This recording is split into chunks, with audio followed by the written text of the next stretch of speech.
Hello, my name is Emma Holenchek, and I'm a Full Moon Robotics team member. As you start your new season, you may find following a brainstorming/design process to be helpful for organizing your ideas and helping keep your team on schedule. This brainstorming process is intended to show the steps we sometimes follow and serve as a resource to first teams. I'm going to take you through a common brainstorming process robotics teams and engineering groups alike use when approaching a new project. Our process is heavily inspired by IDEO.org's Field Guide to Human-Centered Design. Throughout the video, we will be referencing back to different elements in this guide. We strongly recommend you check this out as it's filled with multiple different brainstorming methods. If you're interested, the guide is linked on our website at fullmoonrobotics.org/blog/2021/brainstorming. Today, we are going to go through the basic steps of the brainstorming process. During our live stream today, you'll be able to see a little bit of the brainstorming process that we as a team will be following. With COVID restrictions on top of the normal challenges that come with trying to build a robot in 3 days, we're going to try and make this process as efficient as possible so as to not waste any time. Please note, however, that while this process might work for our team, it might not work for yours. Make sure you pick a process that works well for what your team wants to accomplish. The brainstorming steps help save time later on in the design and build process by giving clear-cut goals and directions. On a Robot in 3 Days team, and even a regular FRC team, time is precious, so it's important to start your season off efficiently.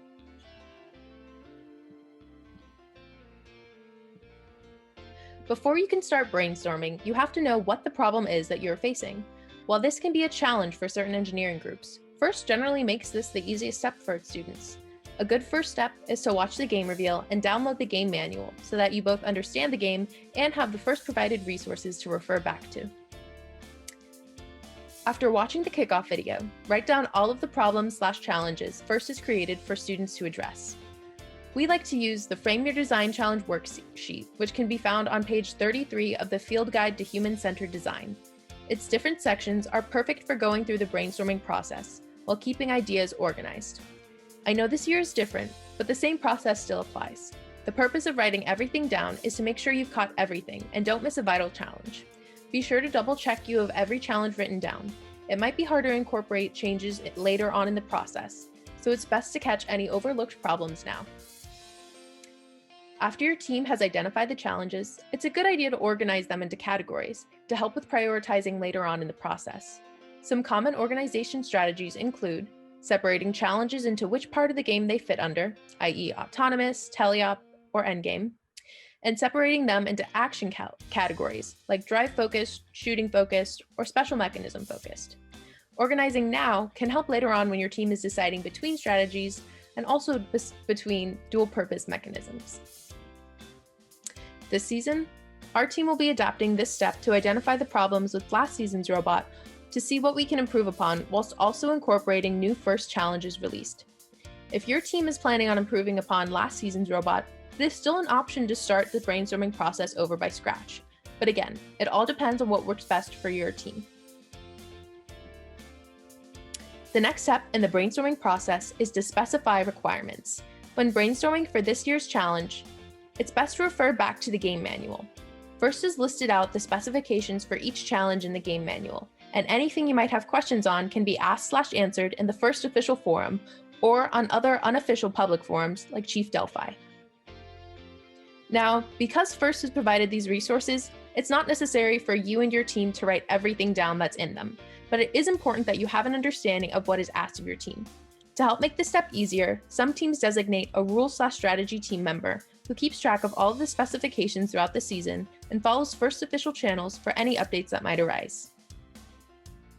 This season, our team will be combining our identify/define the problem step with our specify requirements step to streamline our strategy discussion to help optimize the use of our time. This is similar to the process outlined in the Frame Your Design Challenge section found on page 32 of the Field Guide. This section, different from the Frame Your Design Challenge worksheet, outlines how to frame your design problem in a way that makes it specific and attainable through collaborative group work. On this page, IDEO.org talks about how their group generated challenges, expanded on the one they decided they liked best, and how their group then specified exactly what aspect of that expansive challenge they were going to address. Our next step is what most people traditionally think of when they hear brainstorming, each team is different, and what works for one team might not work for another team, especially in the collaborative thinking step. It's important to do what works best for your team depending on its size and dynamic. The field guide we mentioned before has numerous methods of brainstorming your team can use. Visualization might be a good idea if your team members enjoy drawing pictures of potential solutions to both generate and supplement their ideas. Mashups can be fun and useful if your team is interested in a fun scenario brainstorming. Or you can use the system our team uses, a basic Post-it note brainstorm.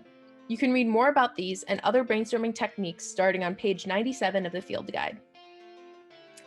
It is always important to remember the first core values when doing anything, but especially so when interacting with others. In the spirit of gracious professionalism, it is vital for teams to cultivate a welcoming community where all members feel comfortable participating. It's important to make sure during this collaborative thinking session that everybody has an opportunity to have their idea heard. You never know who or where the best idea will come from, so it's good to keep the discussion open, especially with newer members. It may take some students more time to feel comfortable speaking up, so it's important that team leaders provide ample opportunity for students to share their ideas. Another important thing to keep in mind throughout this collaborative thinking process is to not discount any ideas based on perceived ability. Think pie in the sky when brainstorming in the group. Oftentimes, people will shoot down their own ideas before they are even shared when they don't feel it's something that they themselves are capable of building. So it's important to tell people to think big and that you'll narrow them down later. Large group discussions can very easily get out of hand if there is no organization or leadership. It can help to designate a scribe as well as a discussion leader to help make sure people's voices are being heard, ideas are being recorded, and nobody's being skipped over.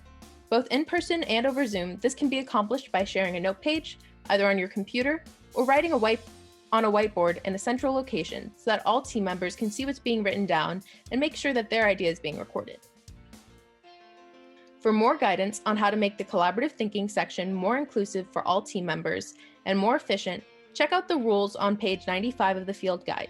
These rules include things like defer judgment, encourage wild ideas, and build on the ideas of others. These rules help to create a healthy space for idea generation. Another important note from the rules section of the field guide is to make sure everyone is focused on actually brainstorming rather than critiquing other ideas. There will be a place and time for narrowing down your team's focus, but it's important not to prematurely jump into crossing ideas off. To quote the guide, the only way to get good ideas is to have lots to choose from.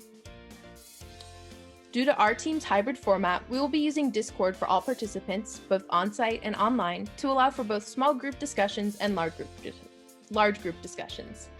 There is a lot of virtual meeting software available if your team is interested in either virtual or hybrid meetings. Be sure to look into which one works best for your team's size. Now is a good time to take a break. Throughout your entire build season, it is important to recognize the reality of mental fatigue and make sure your team's mental health needs are met. Mental fatigue is especially prevalent during the brainstorming and design process, so make sure you take your breaks when needed. Our team members will have the opportunity to take mental health breaks throughout our event, as well as have other mental health resources available to them throughout the event. To learn more about our mental health resources, as well as mental health ideas you can keep in mind for your team, look out for our mental health video that will be played during our stream and posted to our YouTube channel sometime during or after the event. Once your team is ready and you've had a little time to digest all of the ideas you came up with, it is time to start narrowing down your options. A great first step is the reality check.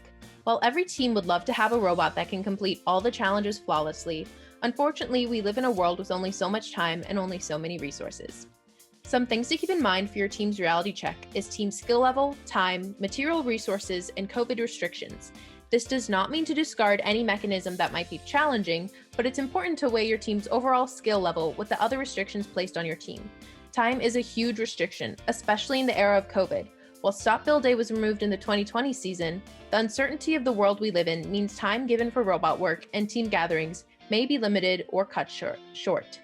Another thing to keep in mind is material resources like tools and stock. You want to make sure you either have what you need or know you can acquire what you need to make the proposed mechanism for your robot. Time is always a hurdle for our team, but this season, COVID has added an extra challenge to both the planning and execution of our build. To help make sure we're making the most of our time, our team will be incorporating the reality check into the entirety of our brainstorming and design process. For more guidance on how to narrow down your team's options, check out the Gut Check section in the Field Guide to Human-Centered Design found on page 110. Now on to the final step of the brainstorming process, selecting your intended solutions. This does not need to be the end-all be-all. In fact, you may find for your team, this is where you make preliminary decisions on what to prototype and do a proof of concept on. Whatever the end goal of this section may be for your team, it is important to try your best to incorporate everyone's opinions while also recognizing you may never reach a unanimous decision. Group decisions can be difficult, but there are different ways you can try to reach a consensus. Pros and cons lists are a good idea to allow your team to visualize the entirety of what each design solution will entail. You can also utilize voting systems like SurveyMonkey and Google Forms to get a team vote on the narrowed down ideas.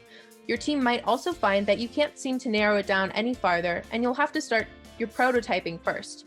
That's completely okay, and it'll differ from team to team. For more guidance on when to prototype, check out the Determine What to Prototype section in the Field Guide to Human-Centered Design found on page 111. This season, our team intends on using a combination of Discord polls and Google Forms to help make this process easier for our hybrid format. Once your team has decided a direction to go in, you are good to go. Remember, having to revisit the brainstorming process throughout the design and prototyping process is 100% okay and should be encouraged. If you enjoyed today's video, feel free to follow us on our social media, subscribe to our YouTube and Twitch channels, and check us out at our website and on Chief Delphi. Thank you and have a great day.